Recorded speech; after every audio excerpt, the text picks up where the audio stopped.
আসসালামু আলাইকুম। আজ চাঁদ রাত, সবাইকে ঈদ মোবারক। আমি সবসময় চাঁদ রাতে ঈদের সময় পায়েস রান্না করে রাখি এবং নকশি পিঠা ভেজে রেখে দিই, কারণ আমার কাছে ঠান্ডা সময় পায়েস খেতেই বেশি ভালো লাগে। তাছাড়া সকালে নামাজের আগে সবাই মিষ্টিমুখ করে নামাজে যায়, তো সকালে তাড়াহুড়া করে সেগুলো শেষ করতে ঝামেলা হয়ে যায়। প্রথমে আমি ঝিনুক পিঠার জন্য গুড়ের শিরা করে নেব।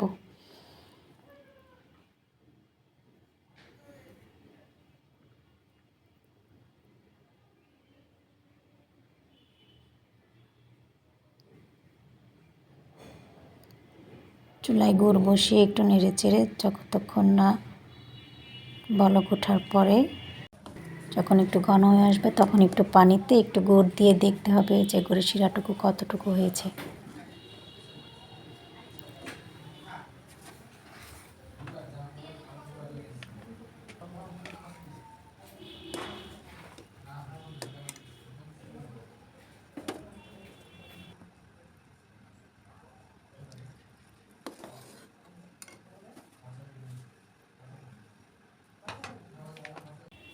এখন আমি কড়াইতে তেল গরম করে নেব।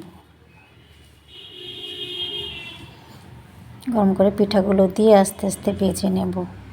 ভেজে গুড়ের শিরায় দিয়ে কিছুক্ষণ ডুবিয়ে রেখে উঠিয়ে নেব।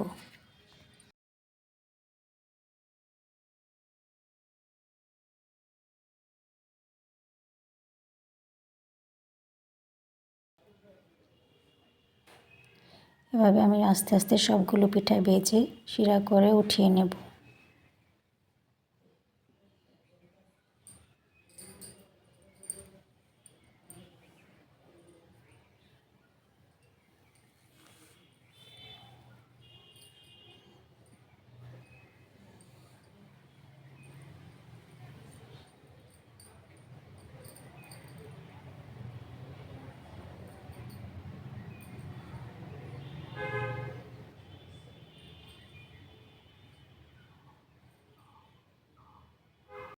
আমার সবগুলো ঝিনুক পিঠা শিরা করা হয়ে গেছে।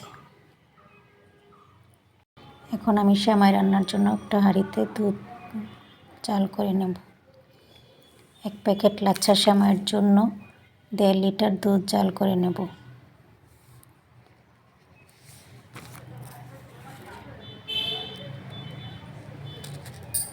1 লিটার সেমাইয়ের জন্য 1.5 লিটার দুধ দিলে সেমাই এবং দুধের ব্যালেন্সটা একদম পারফেক্ট হয়।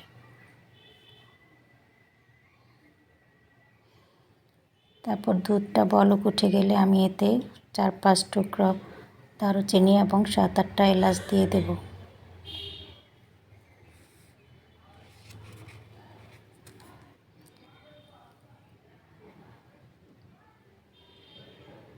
তারপর আমি এতে স্বাদ মতো চিনি দিয়ে দেব।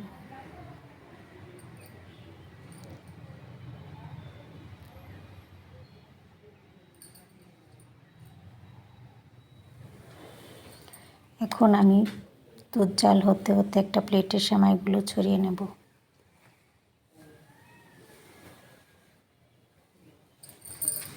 সেমাইগুলো বিছিয়ে দিয়ে তার উপর কিছু কিশমিশ দিয়ে দেব।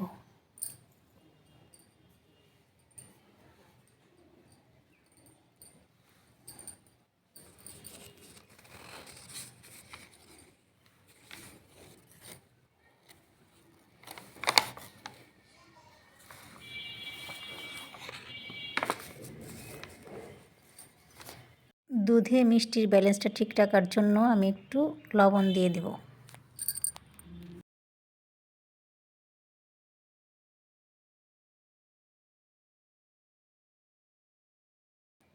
আমার দুধ জাল হয়ে গেছে। এখন আমি প্লেটে দুধটুকু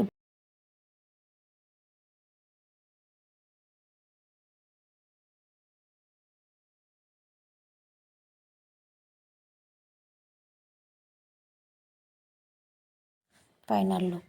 অফলাইনে আমি ঝিকিমিকি পিঠা এবং পাঁপড় পিঠাগুলো ভেজে নিয়েছিলাম। ভেজে তার উপর একটু গুড়ের শিরা দিয়ে দিয়েছি।